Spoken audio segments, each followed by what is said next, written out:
Good afternoon, good evening, or good morning, wherever you are in the world. I'm Susan Merdinger, Steinway artist, currently based in Chicago, and I'm delighted to be here on the Take Lessons platform to present to you a lecture on motivation to make music. For those of you who are new to the study of piano or the study of any musical instrument, I hope that you'll find this lecture very interesting and motivational and inspirational. So I think that the main thing that we have to think about when we wonder how do we get motivated to practice and what's the motivation to play a musical instrument in the first place. And I turn to this quote from Wolfgang Amadeus Mozart. Neither a lofty degree of intelligence nor imagination, nor both together, go to the making of genius. Love, love, love. That is the soul of genius. And Beethoven himself said, music is a higher revelation than all wisdom and philosophy. So we can see that the study of music is something that enriches your soul. It enriches you emotionally, spiritually, and intellectually. And with that being said, I want to just dive right into taking the plunge, literally and figuratively. I pulled up these images so we get the image of taking the plunge in the waters. And here's an interesting beach that has a keyboard along the side of it. So what I'm going to talk about in this part one of my lecture is what you need to get started, what you need to do if you're already a seasoned and established student, an intermediate, more advanced student, some things that you might need to be reminded about that you may already know, but sometimes it's good to just hear them and maybe you'll hear a few things that you don't know. One thing I can say is that this T.S. Eliot quote really rang home to me. It says, only those who risk going too far can possibly find out how far one can go. So it is my hope that the study of piano will help stretch you in every way possible. So let's talk about motivation. Why study the piano? Why study any musical instrument? On the left, you can see my answers to that question. It's uplifting, it's fun. The piano is a great instrument. It's the king of all instruments, certainly. Many parents want their children to study a musical instrument because of the studies, the scientific studies that have shown that it utilizes your entire brain and improves your cognitive skills and all of your cognitive reasoning, intellectual skills. It's been shown to raise your IQ and increase your test scores on such standardized tests like the SAT and ACT. Is that really a good enough motivation to study the piano? I think not. I don't even think we need it. It doesn't really matter. It's a great plus and it's a great benefit, but for many, that is one of the motivations. Many of the other motivations here are the fact that when you learn how to play the piano, it's a skill that you will be able to utilize and enjoy your entire life. You don't get too old to play the piano. The famous Horszowski was playing in Carnegie Hall at the age of 98. I recently saw Menachem Pretzler at the age of 84. Just prior to his formal retirement, he was making a tour with the Beaux-Arts Trio. So, what other endeavor can you do successfully and beautifully at such advanced age? Almost nothing. That's really a true special reason to study a musical instrument, in particular the piano. It is true that a singer, their voices tend to expire by a certain age. Same thing with string players, because their vibrato and their muscles from the way that they use them, that can also sometimes falter in their old age. And some might argue the same thing is true for the piano, but there's so much beautiful repertoire that you can play. It doesn't all have to be fast and loud and virtuosic, and you can still make beautiful music at a very advanced age. The last, additionally, and I think perhaps the most important thing, is that it develops your self-esteem and your confidence. And in addition to that, if you really love music, then you might want to consider it as a career. And for those parents who are out there listening today, I urge you to let your children follow their passion, because as you can see what I've listed down here, there are so many potential career paths you can take as a musician. And I feel that I'm, an exemplary role model, as I have made a career in music my entire life.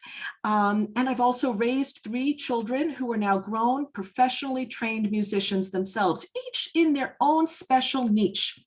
So for starters, what do you do if you are an adult beginner or intermediate or anything? How do you get started or restarted? How often I've had adult students come to me after 20, 30 years of not touching the piano. They had studied when they were kids. The common refrain is, oh, why did my parents let me stop playing the piano? That's a very common refrain. With adults and kids, the motivation levels are quite different. Very often children are forced or cajoled into studying a musical instrument because their parents will think it's good for them.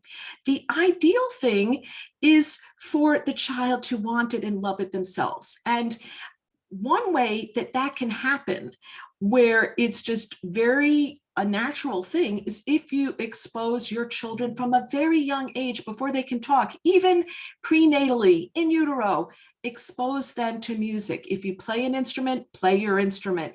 If you can start bringing your children to children's concerts at a young age or outdoor concerts, and if you can play music in your car, in your home, so that they hear music and they learn how to respond to it. It's never too soon, never too young to start that learning process, because listening is learning. So setting yourself up for success, you find first the best musical instrument that you can afford. If it's just a secondhand clavinova, digital keyboard, preferably full 88 keys weighted, if that's all you can get it. Make sure you have one for your own exclusive use, that you can readily practice at any time or day or night that's convenient for you, so that it fits in with your lifestyle. If you're an adult and you work all day, you want to be able to practice at night. So if that means you want an acoustic piano, but you might need a silencer on it, and nowadays you can get all the major piano companies will outfit their acoustic pianos with silencers, so you can put on a headphone, plug it into the jack, and play on a real piano and still have privacy.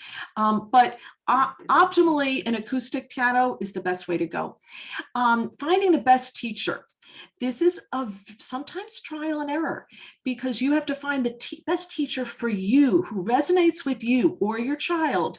And that can be a different person at different times in your life. So there's no one hard and fast rule of what or who makes the best teacher. I know countless of my colleagues, and they're all fantastic teachers.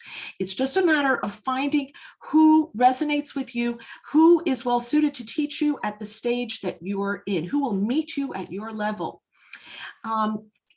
Also, for success, get ready to make a daily commitment that's as important as brushing your teeth. And it's got to be a daily commitment, 6-7 days a week. Don't beat yourself up if you don't practice every single day, but you want to stick to that kind of schedule as close as possible. And as much as possible, do not think you're going to skip 5 days and make up for it in one day. Consistency is key. So while you should be patient and kind to yourself and have a positive and growth mindset, do remember there's no shortcuts to success. So you shouldn't expect to like suddenly wake up and there's no magic bullet. There's no magic program that is going to have you playing so fast or quicker than any other program. It's just your hard work. So I always tell my students, I say, you know, even if I'm a great teacher, it's 99.9% what you're going to do. Now, well, a great teacher could maybe lay claim to a little bit more than that, but I think all the credit has to go with the student. And the teacher's role is significant in that the teacher has to serve as a role model, as a source of inspiration, and has to understand how to motivate the student and how to ride that fine line between challenge and frustration. A couple more of my comments here. As you can see below, you can refer to this whole presentation on my website after the fact. It will be available for free if you register at my website, susanmerdingerpianist.com at multimedia. So let me go on to the next slide. Part of the success in music depends on immersing yourself in music. The more successful you want to be in music, the more you have to immerse yourself in it. And I recognize that for some people, the study of a musical instrument is not their first priority. That doesn't mean you can't be successful. What it means is that when you do apply yourself to your music studies, maintain your focus and try to be efficient as possible. So in this left screen here, I say give your full attention practicing. The old adage is practice makes perfect, but in reality, it's perfect practice makes perfect. So learning the best strategies, having a teacher that teaches you, not just not just going through the motions, the technique, or just teaches you pieces and doesn't give you, the teacher that gives you the best foundation and teaches you how to learn, how to practice, and how to instill the memories that you need, both the cognitive memories and the physical memory, the muscle memory that you need. The best teachers will teach you how to learn. They just won't teach you what to learn, they'll teach you how. Listening is an art in itself, and that is one of the most critical skills to being a student of music.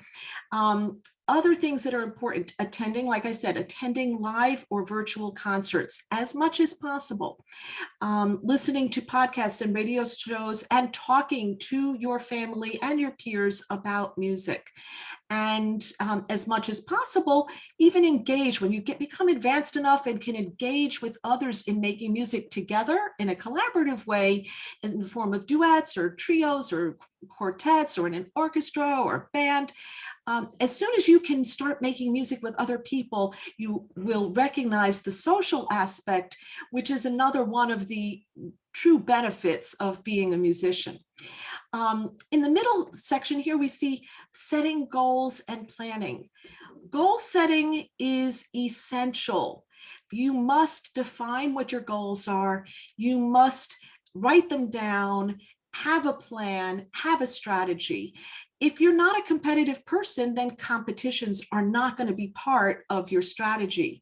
If you do not aspire to be a professional pianist, then you don't have to work 4 hours a day or more into your practice schedule, but you might have different goals, and you could set both short-term and long-term goals. It can be as simple as, I would like to learn this piece of music by a certain day to play at my grandmother's 80th birthday. You can think of just like countless goals that you can set for yourself. But here are some that I suggest for my more serious students, and also some who are not so serious, who I wish to have become more serious, such as attending a music festival or a camp, entering a competition, performing in a recital. The more often that you can do that, the better. But I have adult students who never want to play in a recital, and that's okay. And they set different goals for themselves. Select your repertoire that you want to learn. I think it's a great idea to post it on your piano or create a playlist in your iPad if you use that. When you become more advanced and it becomes a question of whether you're going to be an amateur or professional, there's a lot of considerations to weigh. And that's a whole topic for another lecture. The last comment here is, don't just find time to practice, make time. Make it your priority. If you really, really want to get good and if you really, truly love it, you won't come up with excuses every day. And the other thing I want to say is, if you find that you or your child really doesn't, it's going on and they don't want to practice, it may be that they are better suited for another instrument. And this is why I say in this box number 3 on the right, do not limit yourself to just one genre or just one instrument, because you may be shutting off a whole avenue of music that could be open to you in which you might feel more successful. Playing the piano is essential for every musician who becomes a professional, but it's not for everybody. And I have very, very successfully helped some of my students segue to other instruments that became their primary instrument. So meanwhile, they were in many cases extremely musical, but they found that another instrument was more pleasing to them or more gratifying to play. Well, all the power to them.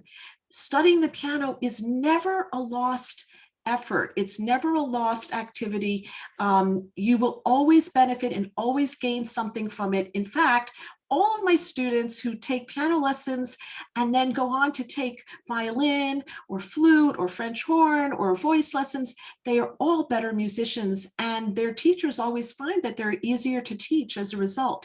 So the piano not only can be a primary instrument, but it can be a foundational instrument for your study of music in general, and music in particular if you choose a different instrument. And my third box here says, study music like it's a core subject. Every day in grade school and secondary, in high schools, an hour a day at least is spent on all the core subjects of English and math and social studies and science.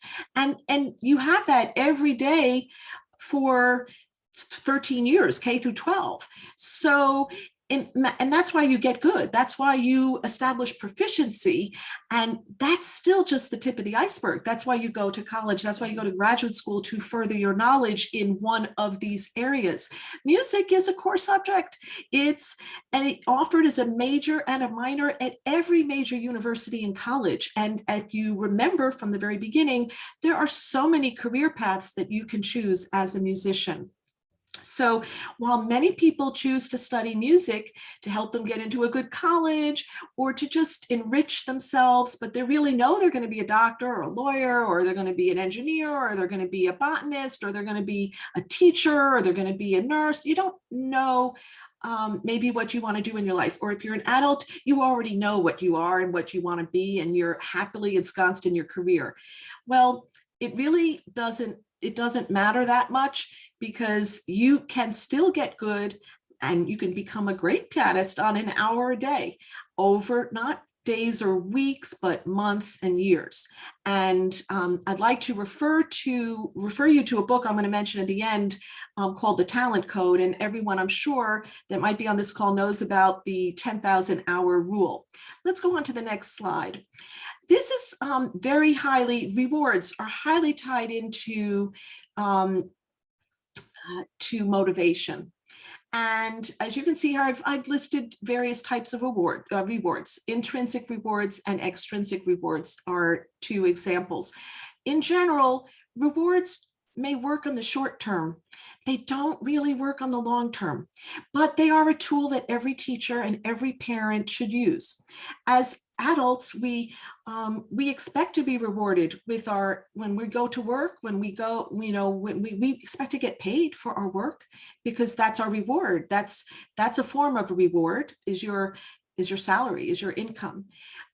So sometimes I tell parents, children are no different. They also need rewards.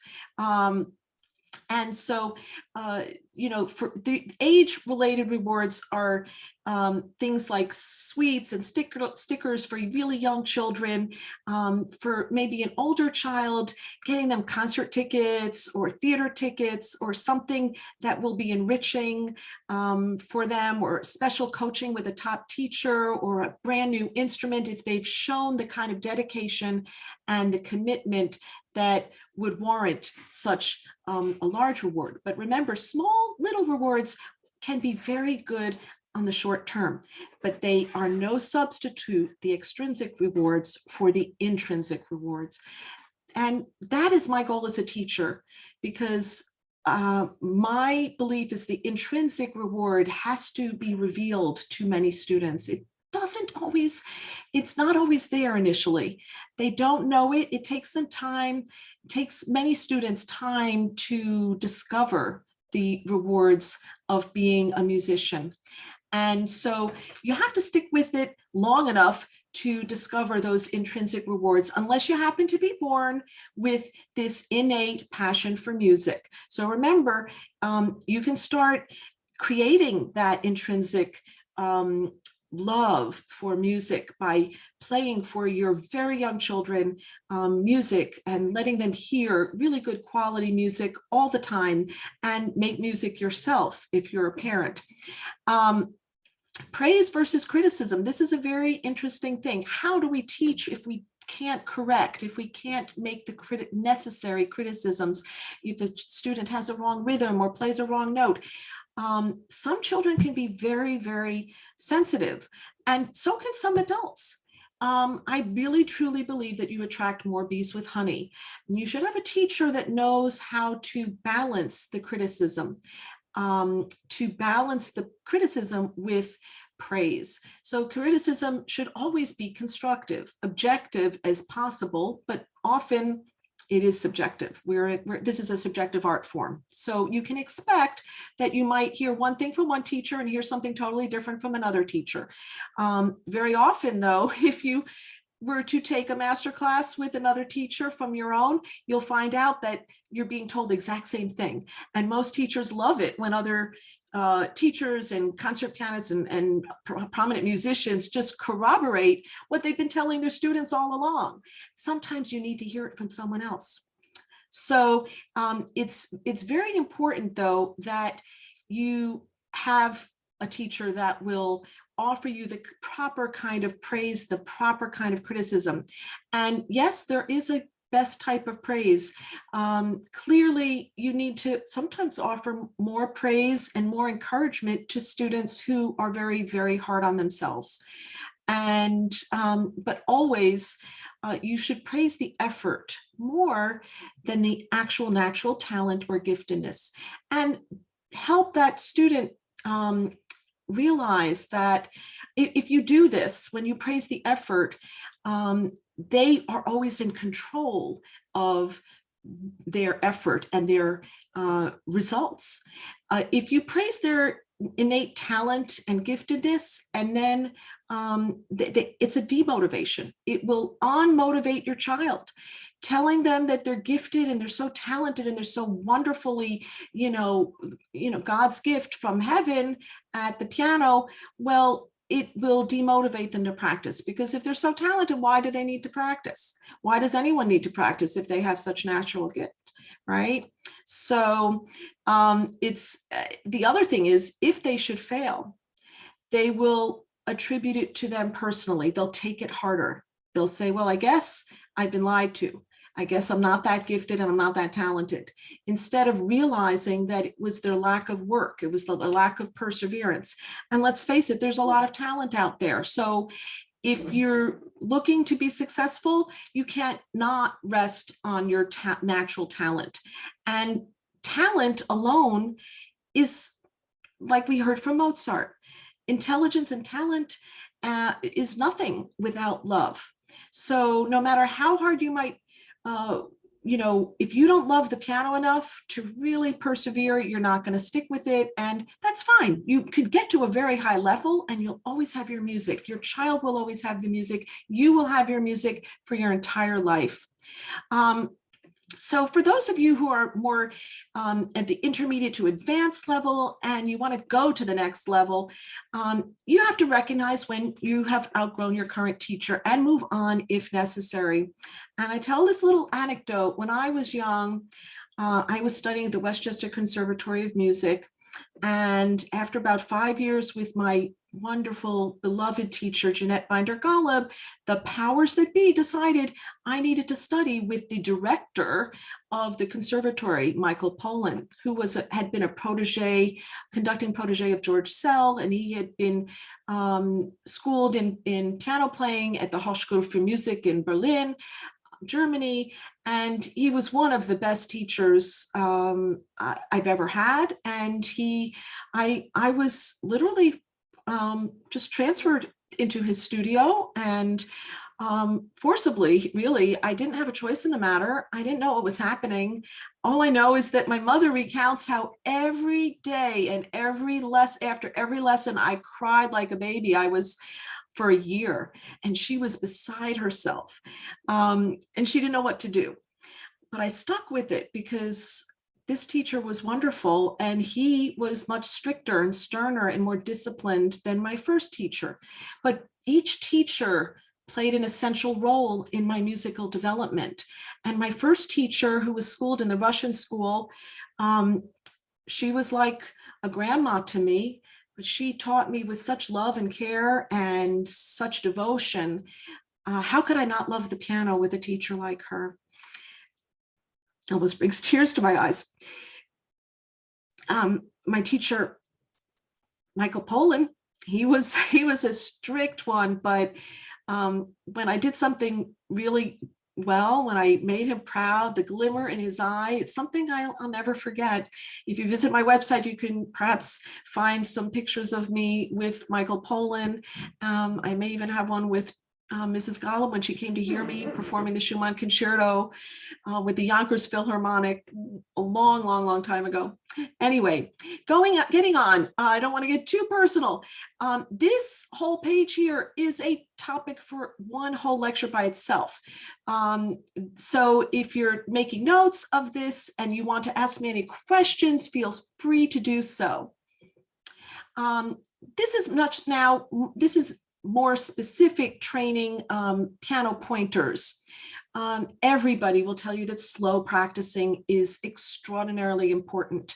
But what a lot of teachers don't tell you is that you've got to go from slow to fast. You have to have a process from getting slow to fast, and you shouldn't wait till you know a whole piece slow at a snail's pace to figure out how you're going to play it at up to tempo. The process that I use is starting from the very beginning, taking small sections and working them from very slow to up to tempo and fast. I even worked with one violinist of the New York Philharmonic, Harry Zaratsian, who, when we performed together, he said, let's practice this a couple notches faster. He said, I always like to practice it even faster than I want it, because that way I know when I'm out on stage and if my adrenaline gets the best of me, I can still hold it together and I'm not going to drop a note. So there was one of my early collaborative partners, the violinist from the New York Philharmonic, who I had the joy to play with. He was an esteemed teacher himself. He said, make sure you can play it not just slow, but faster than you might ordinarily play it. And that's to ensure that as your nerves don't get the better of you. But not to mention, it's not just your own adrenaline. If you're playing as a soloist with an orchestra and the conductor takes too fast a tempo, what, are you going to fall apart? No, not if you've prepared properly. You'll be able to stay right in the swing with it. So training to be a concert pianist requires a multitude set of skills, not just simply playing the piano. And a solid general education is very important. And all of the best conservatories offer that. If you're more intellectually curious, you may enjoy going to a liberal arts university and majoring in music, or not even majoring in music. I mean, it really all depends where you want to go with your career. There are people that go to medical school who did not necessarily major in biology or chemistry. They majored in philosophy or art or music. You never know. So clean versus slovenly playing. This I took from words from Sergei Rachmaninoff, but my teacher told me, his words were, never forgive a note. So that means, like, when you're practicing, you make a mistake, don't expect that you're going to fix it the next time round. Fix it then and there. And remember that when you're practicing, we have, and I don't have this on my list here, but I just want to mention it really quickly as an aside. There's a very big difference in your mindset when you're practicing versus when you're performing. And you must learn the difference in those two mindsets. And that can come if you read a book called Mental Toughness Training for Athletes. And it's a wonderful book. I think I might have left it off of my list, which is at the end. Anyway, you can certainly take note of these particular steps that I feel that many young artists must take. It includes study abroad, includes lots of technical exercises, but judicious use. We don't want to dull the brain with them, but we do need them. We have to have finger strength, arm strength, general fortitude.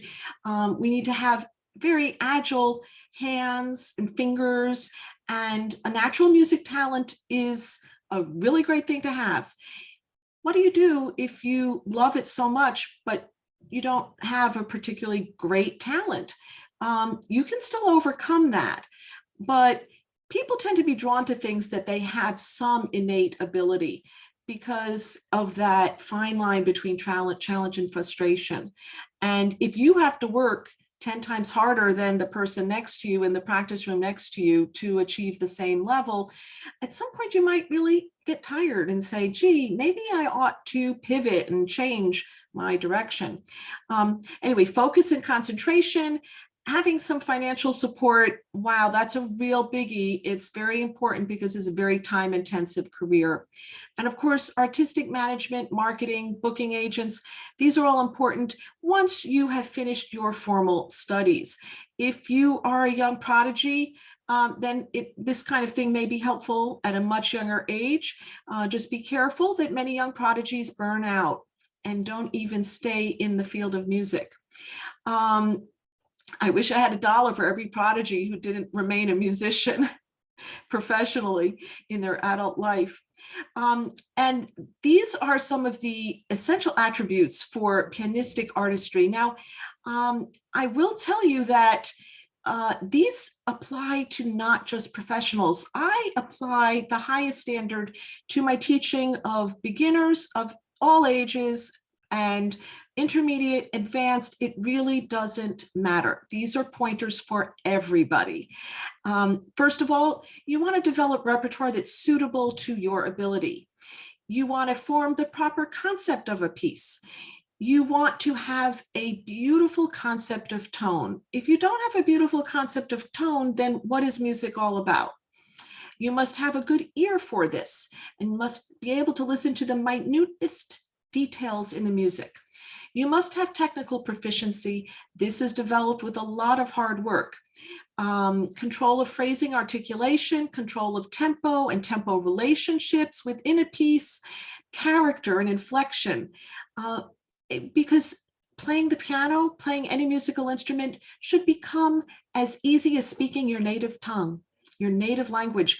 That's how music is. It is a language, it's a universal language. So it should become easy for you. And that's where facility and having character and inflection is only going to come when you have the technique and the understanding and the insistence to achieve that. Good ear for pedaling as it relates to different genres of music and to harmony and melody. That's pedaling is a topic for a whole lecture by itself, for sure. Each one of these bullet points is. Real understanding of the musical structure, form, harmonic and motivic analysis, an exceptional memory is important for a professional. It's less so if you are an amateur musician and want to remain so. You don't have to memorize music. If that is too difficult or takes too much time, you can enjoy reading your music and performing from a score. That's a skill in of itself. And we can talk later about that as well, because if you're a collaborative pianist, you almost never memorize music, but you still have to remember the aspects about the music so that it's not like you're playing it for the first time every time, right? So you must want to educate your public. And if you're a professional, of course, this is not so important if you're an amateur and doing this for your own love, but if you want to share it with your family and your friends, that's something that can give you a great sense of pride, and it can give your family and friends great joy. And also, if you want to be a professional, well, having that special spark and like I talked about before, facility, I would say freedom, a sense of freedom to play the piano as easily as you can speak. And also dedication to contemporary music as well as the traditional classical repertoire. So success.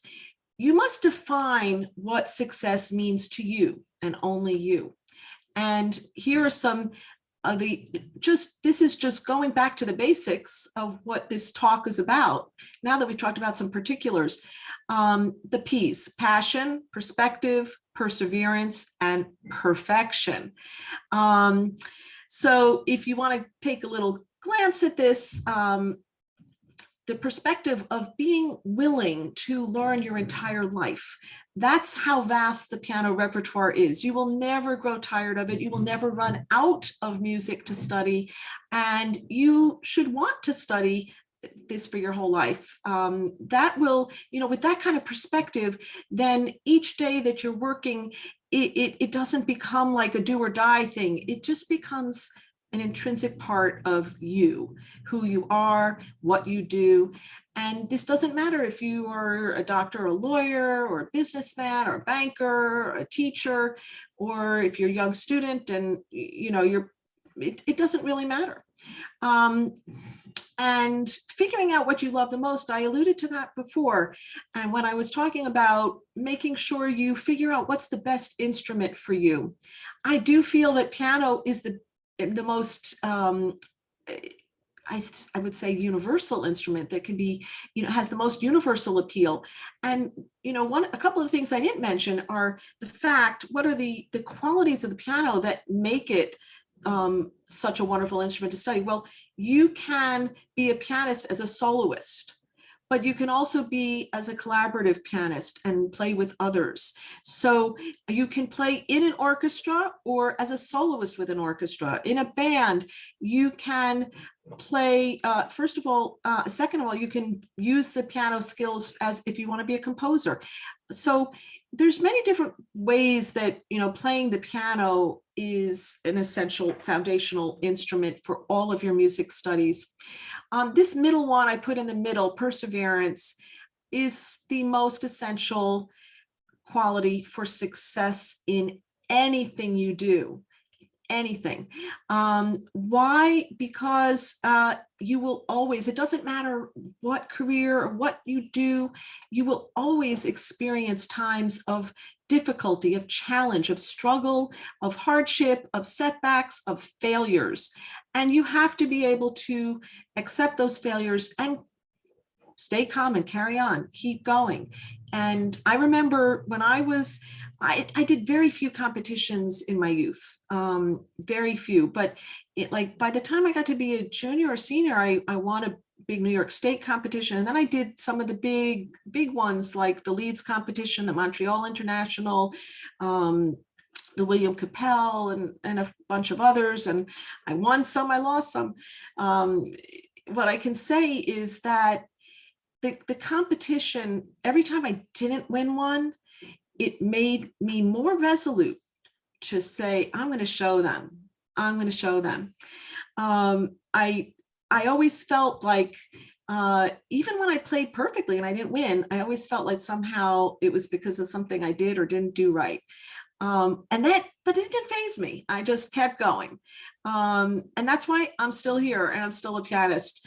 I won't tell you how many years ago this was, but I will tell you it's a long enough time. And I couldn't dream of doing anything else. So that fine line between challenge and frustration is very critical. But please recognize that it takes all different types of pianists. There are no two pianists who are alike. And some may have an abundance of emotion and passion. Some may have an abundance of technique, but still have much to say.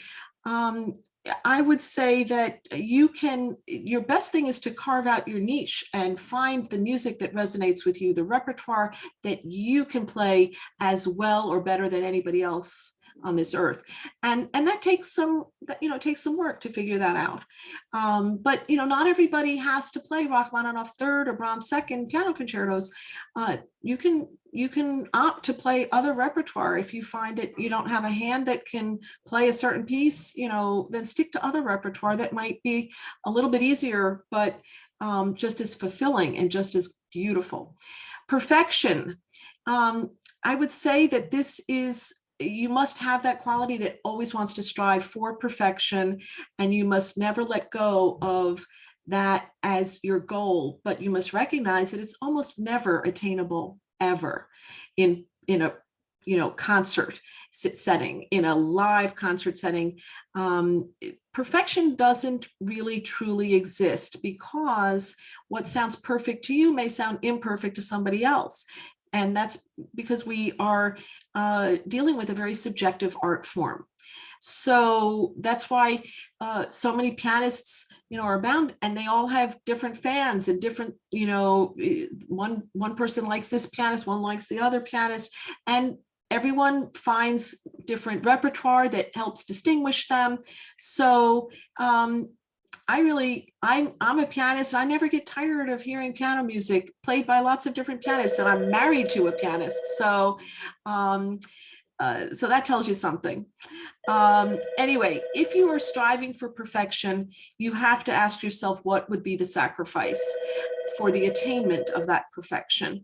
Would you lose your soul? Would you lose emotion? Would you lose passion? Would you lose a motivation to keep going if it just always is escaping you? Will you feel bad? I would say you should not. And you'll see why at the end when I have this final screen. These are really, here we have do's and don'ts, tips for everyday practice. And I think that many of you who are already studying piano already know these things. So I would say, having scheduled daily time for your practice and having a plan for each practice session, and staying focused and concentrated on exactly what you can fit into that time. Don't try to just play through everything. That's not good. That's not practice. There's a time and place for that. That is a form. That is a type of practice that you must do, but not at the outset of learning a piece. And it shouldn't form the bulk of your practice until you have the necessary technical foundation. Eliminate distractions. Don't practice when you're tired or hungry. Don't nag your child to practice. It's not, as much as possible, you want them to want it. And I love to tell this story. When I was a little girl, the school I went to, the public school, didn't have a lunch program. They used to send us all home on a bus and then pick us up and bring us back for the afternoon. So my mom recounted the story years later about, I don't really remember this, but I sort of do. I would get home for lunch, run to the piano, spend my 30 minutes practicing, grab my sandwich on the way out, and head back and eat my sandwich on the bus. And she never told me to do that. That's just what I did. And I always did my piano practicing before my homework. So very often I would finish my homework and fall asleep on the sofa. Sometimes I would fall asleep at my desk. I put the piano first and I put my homework second. And somehow I found that when I put my homework, I always finished it. I got good grades. I don't know, I was a very assiduous student and very conscientious, but I have found even, throughout my life that when you have something you have to have a deadline for, it will fill up all your available time if you let it. So you have to prioritize and you have to find a way to get done what you need to get done. And I think that playing the piano, it forced me to become super efficient with just everything else that I did.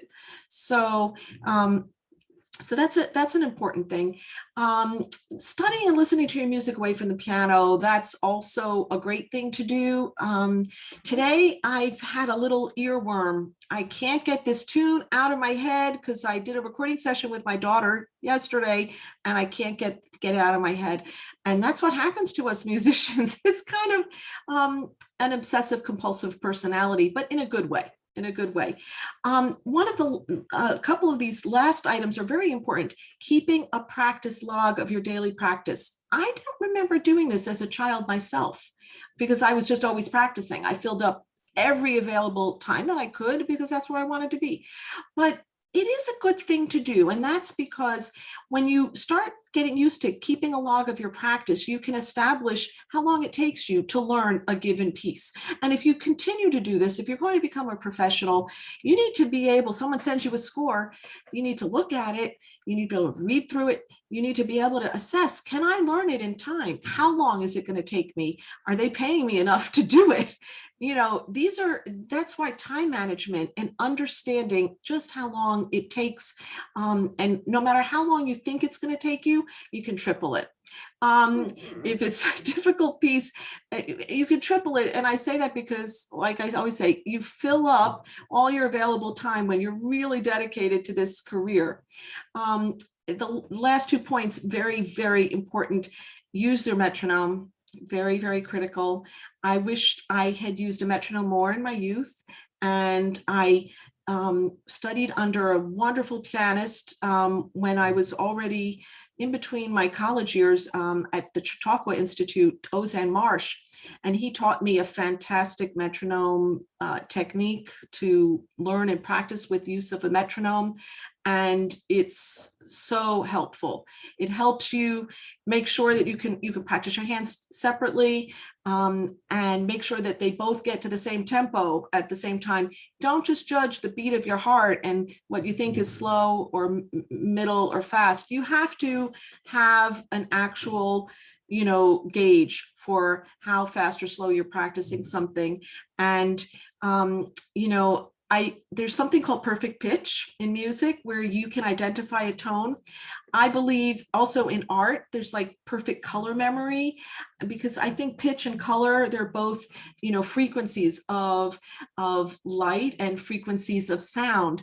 And in that same way, there's a perfect metronome memory, a perfect rhythmic or timing. It's like having your own inner metronome. That is something that develops over time. And the best conductors, they have this in spades because they can decide they're going to conduct something at 88 and they'll always start it in an 88. They'll always give the best upbeat. They will always have the right tempo. The right tempo is the one that they intend, the one that they want. So developing that metronome memory is a good thing.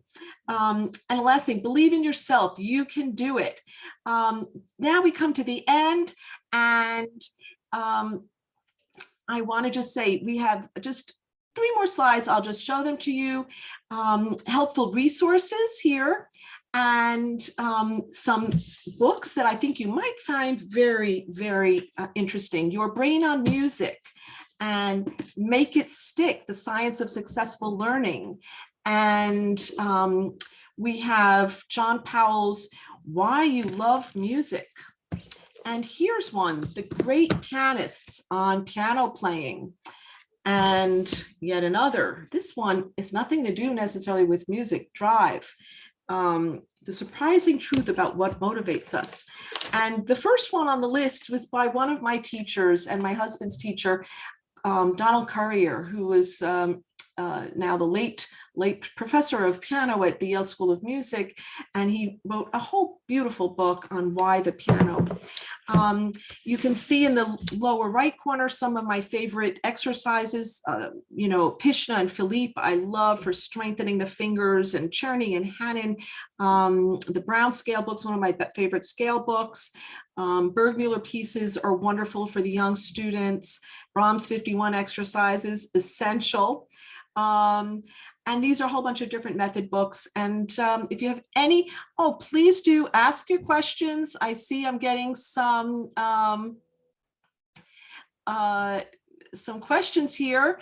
And the last thing I want to say is this really ties up the whole lecture. So to play a wrong note is insignificant. To play without passion is inexcusable. We get back to what motivates us, and it's simply passion, love. That's what it's all about. And I thought this photo here, it's a manuscript of Beethoven's own, in his own pen. And this quote I thought was very apropos. Nothing is more intolerable than to have to admit to yourself your own errors. Look how he scratched out when he was composing. He sometimes struggled with composition, and even the great Beethoven struggled. Isn't that great to know? Look how he made mistakes and didn't like what he did. And then, so let's see, are there any questions? What do you mean about mental simulation as it relates to piano performance? Mental simulation is when you can mentally hear the whole entire piece and play it through in your brain without the aid of a score, without the aid of the actual music being played. If you can sort of mentally walk through, hearing it in your brain, in your mind, and you can go through the performance of the whole piece with like specific reminders or to yourself. The great Rosina Levine once said, true memory of a piece means, when you're a pianist, knowing every note on the page and every finger that goes on every note. That's how specific it is.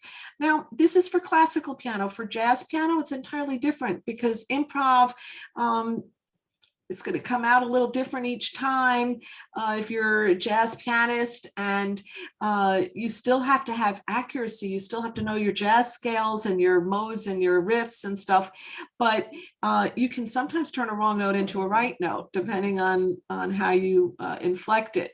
And so in conclusion, I hope that answered your question, and I'm certainly happy to talk more about that.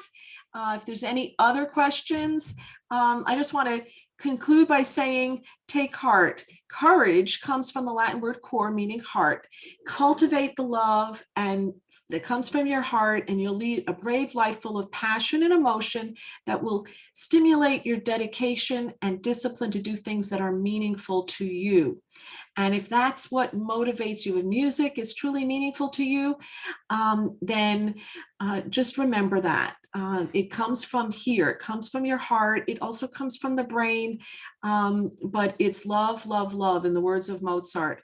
That is the true source of genius.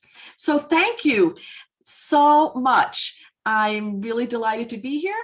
And I would love to just thank you for being here. And I will now end this lecture. Please visit my website at susanmerdingerpianist.com.